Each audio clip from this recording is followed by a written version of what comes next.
Saudara-saudaraku yang dikasihi dalam Tuhan, hari ini kita akan melihat satu lagi murid Tuhan Yesus yang jarang disebutkan, saudaraku ya, sangat jarang disebutkan, yaitu Yakobus anak Alfeus. Ya.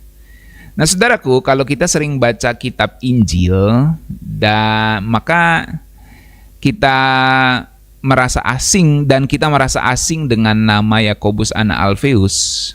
Saudara nggak sendiri, karena banyak orang mungkin tidak tahu juga kalau ada seorang yang bernama Yakobus anak Alfeus, saudaraku, atau yang disebut anak Alfeus itu ya. Karena taunya Yakobus aja gitu ya. Nah, saudaraku, Yakobus anak Alfeus ini memang bukan tokoh besar yang sering disorot oleh lensa atau kamera Alkitab ya. Dia nggak seperti Rasul Petrus yang blak-blakan, nggak seperti Rasul Yohanes yang nempel banget sama Tuhan Yesus, saudaraku, sampai dibuat lukisan tuh nempel di dada Tuhan Yesus. Yakobus ini kayak shadow ya, kayak bayangan. Dia kayak shadow ini, kalau dia bicara agen rahasia ini agen saudara ya. Dia intel ini. Artinya maksudnya dia itu jarang disorot kamera, saudaraku ya. Dia bukan kalau ibarat tentara, dia bukan pejabat tentara yang kelihatan gitu, yang menjadi figur public figure ya. Tetapi dia seperti bayangan gitu. Dia selalu ada tapi jarang disebut. Ya. Mungkin saudara seperti itu kan? Saudara-saudara ini adalah orang-orang Kristen yang selalu ada pada acara-acara gereja, tapi nggak pernah disebut Pak Gembala, nggak pernah disebut Pak Pendeta. Saudara seperti Yakobus, saudara ya, Yakobus anak Alfeus gitu ya. Jadi seperti itu, saudaraku. Ada orang-orang yang selalu ada bersama dengan Tuhan Yesus ya, tetapi dia jarang disebut di Alkitab. Nah, ini salah satunya Yakobus anak Alfeus. Nama Yakobus anak Alfeus ini muncul di daftar 12 rasul di Matius 10 ayat 3. Dia disebut anak Alfeus, beberapa dugaan sarjana Alkitab mungkin bisa jadi ayahnya itu sama dengan si Matius atau si Lewi pemungut cukai atau Matius pemungut cukai ya. Dalam Markus 2 ayat 14. Tapi itu memang masih debatable, perdebatan di kalangan sarjana Alkitab. Ada yang bilang itu berbeda, Alfeusnya itu berbeda, maksudnya ayah mereka itu beda, tapi ada juga yang bilang sama, saudaraku ya. Karena memang tidak ada catatan yang pasti, saudaraku. Nah, saudara, kemungkinan juga Yakobus anak Alfeus ini disebut sebagai Yakobus yang muda di dalam Markus 15 ayat 40. Jadi memang Yakobus anak Alfeus ini mungkin lebih muda dari Yakobus anak Zebedeus, atau mungkin bisa juga posturnya lebih kecil ya. Makanya disebut Yakobus yang muda, saudaraku. Nah, beberapa catatan juga mengatakan ibunya ini mungkin adalah Maria, salah satu perempuan yang mengikuti Yesus. Jadi kan ada Maria ibu Yesus, ada Maria Magdalena, ya kan? Nah, jadi banyak Maria waktu itu, saudaraku ya, bukan cuma satu. Nah, ada yang mengatakan bahwa Maria, salah satu Maria itu, yang jelas bukan Maria ibu Yesus dan bukan Maria Magdalena, tapi satu Maria lagi itu ibunya si Yakobus ini. Ada beberapa catatan yang mengatakan seperti itu. Tapi lepas dari latar belakangnya, saudara, satu hal yang pasti adalah bahwa ketika dia menjadi rasul atau murid Tuhan Yesus, dari 12 murid, Yakobus anak Alfeus ini menjadi salah satu bagian dari murid Tuhan Yesus, atau dari 12 murid, itu menunjukkan bahwa Tuhan Yesus memilih dia, dan itu sudah cukup ya. Artinya 12 murid ini kan orang-orang yang Tuhan Yesus panggil secara pribadi, ikutlah aku gitu kan. Jadi Yakobus anak Alfeus ini juga dipanggil secara pribadi, secara personal oleh Tuhan Yesus ya. Nah, saudaraku, kalau kita ibaratkan, kita relevansikan dengan zaman sekarang, saudaraku ya, maka Yakobus ini seperti seseorang yang dipanggil, seseorang yang berada dekat dengan Tuhan Yesus. tapi dia jarang diposting, ya. Jarang diposting dia, saudaraku. Maksudnya dia jarang kena foto terus sampai ada sejarahnya yang kelihatan gitu. Jadi seandainya saudara bayangin Tuhan Yesus selfie gitu ya, yang banyak kena itu Petrus, Yohanes gitu tuh. Karena itu catatannya cukup banyak ya, Filipus, Thomas. Tapi Yakobus anak Alfeus ini ibaratnya kalau dia Tuhan Yesus lagi selfie, dia kayak jarang kena foto gitu, saudaraku. Sehingga waktu misalnya Tuhan Yesus posting itu Instagram, Facebook atau live streaming, Yakobus anak Alfeus ini jarang tampil. Makanya tadi saya bilang dia seperti bayangan. Artinya memang catatannya itu sangat kurang, saudaraku, tentang dia. Kita nggak punya cerita panggilan pribadi Yakobus ini, saudaraku. Nggak ada momen dramatis dalam Alkitab yang mencatat secara khusus tentang Yakobus anak Alfeus. Kalau kayak Thomas kan ada momen dramatisnya. Ketika dia nggak percaya Tuhan Yesus, lalu dia mau colok tangannya di jarinya Tuhan Yesus. Petrus juga banyak kisah dramatisnya, Yohanes juga, Filipus juga ada gitu ya. Di kisah 5 roti 2 ikan, di kisah-kisah yang lain gitu ya.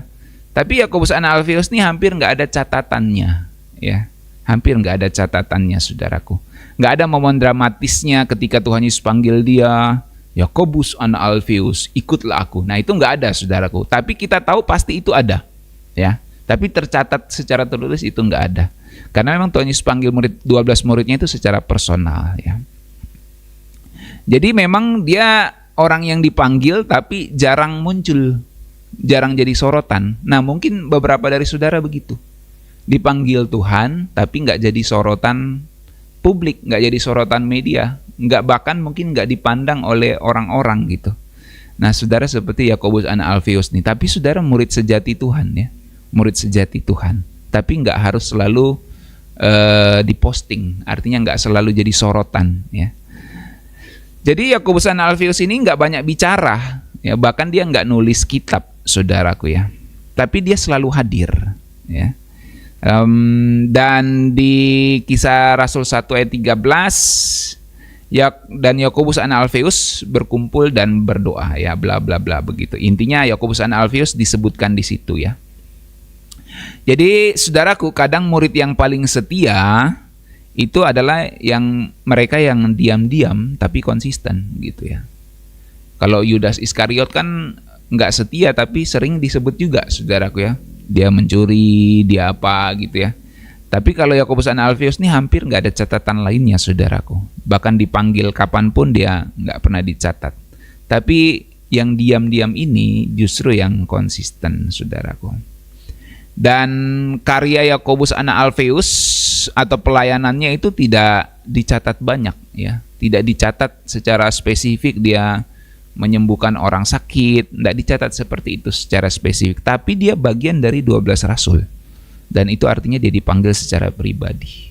Setelah Tuhan Yesus naik ke sorga, pastinya Yakobus anak Alfeus ini tetap setia, dia tidak berkhianat seperti Yudas Iskariot.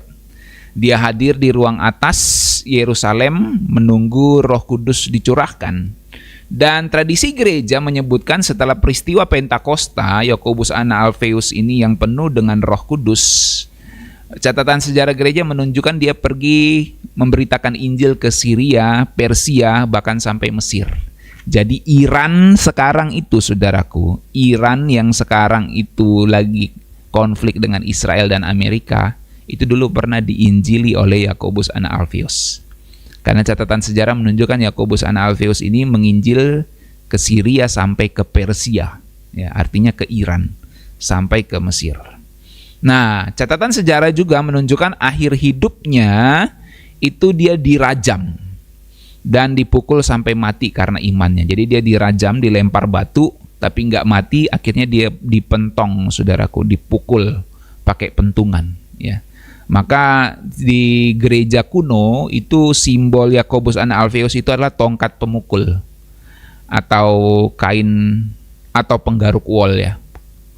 Tongkat pemukul kain atau penggaruk wol. Jadi tongkat yang biasa dipakai memukul kain itu dipakai untuk memukul Yakobus sampai mati, saudaraku, setelah dia dirajam. Nah, itu catatan sejarah, saudaraku ya. Kalau kita ibaratkan zaman sekarang, Yakobus ini tidak pernah datang ke podcast, nggak pernah diwawancara, nggak pernah live streaming dia ya. Dia nggak ada followernya gitu, nggak ada follower media sosialnya mungkin, tapi dia jalan terus sampai akhir. Nah, saudara-saudara mungkin seperti itu. Murid Tuhan Yesus yang sejati tapi tidak pernah jadi sorotan publik. Nah, saudara seperti Yakobus anak Alfeus ya. Nah, saudaraku, apa pelajaran dari Yakobus anak Alfeus ini? Yang pertama, Tuhan tidak membutuhkan kita untuk terkenal. Saya ulangi, Tuhan tidak membutuhkan kita untuk terkenal. Saudaraku, Yakobus itu nggak viral, tapi dia tetap dipilih oleh Tuhan Yesus. Orang-orang yang dipilih Tuhan Yesus itu nggak harus jadi terkenal, nggak harus viral.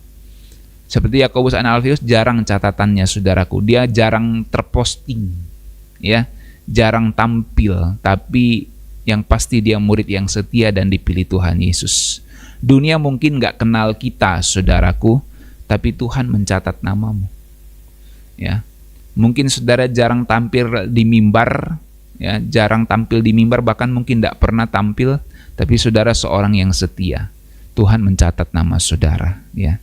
Di era orang yang berlomba tampil untuk di depan kamera, untuk berada di depan publik, Yakobus ngajarin kita buat jadi model murid Tuhan Yesus yang nggak kelihatan, yang nggak harus tampil di depan publik, saudaraku. Yang kedua, saudaraku, kesunyianmu bukan tanda kegagalan. Ketika orang lain tidak lihat karyamu, ya, engkau sudah mungkin buat banyak tapi orang lain nggak lihat karyamu. Engkau sudah berbuat sesuatu karena itu terjadi di belakang layar dan engkau tidak tampil di publik karyamu, tapi engkau berkarya bagi Tuhan. Sama seperti Yakobus anak Alfeus berkarya bagi Tuhan, tapi dia jarang terposting. Bahkan di Alkitab Perjanjian Baru tidak tercatat karyanya, saudaraku. Tapi dampaknya dia jelas gitu. Nah, jadi kesunyian kita itu bukan tanda kegagalan. Tuhan melihat setiap jerih payahmu walaupun itu tidak diposting. Nanti itu akan dibuka semua atau akan dibuka. Ternyata itu ada postingannya Tuhan, cuma nggak ditampilin aja. Postingan di sorga maksudnya, karena jadi catatan di sorga. Seringkali kita merasa kecil dan nggak banyak berbuat sesuatu di dalam pelayanan, di dalam kehidupan, tapi Tuhan melihat segalanya, saudaraku. Dia melihat kesetiaan saudara kepadanya. Yang penting bukan tepuk tangan dunia. Hebat, bagus kamu ya. Yang penting tuh bukan tepuk tangan dunia, tapi apakah sorga tersenyum kepadamu. Jangan sampai sorga lihat kita, dedeh munafiknya itu orang, ya. Kelihatan angkat tangan, kelihatan hebat luar biasa, kelihatan suci saleh di gereja, tapi ternyata dedeh gitu ya. Ternyata dia munak banget gitu. Nah, jangan sampai gitu. Jadi yang penting itu bukan tepuk tangan manusia, saudaraku, tapi apakah senyum dari sorga itu ada pada kita semua. Nah, itu yang penting, saudaraku ya. Sama seperti Yakobus anak Alfeus. Saudara lihat catatannya di Alkitab Perjanjian Baru, nyaris tidak ada, saudaraku. Tapi dia murid Tuhan yang setia. Nah, saudaraku, Tuhan menghitung air mata dan kerja keras kita. Meski kita mungkin nggak pernah dinotis oleh dunia, nggak pernah diperhatikan oleh dunia, saudaraku ya, Tuhan tetap memperhatikan kita. Jadi yang menjadi pembeda antara orang yang setia dan tidak adalah kesetiaannya, bukan ketenarannya. Jadi orang yang tenar itu belum tentu setia, ya.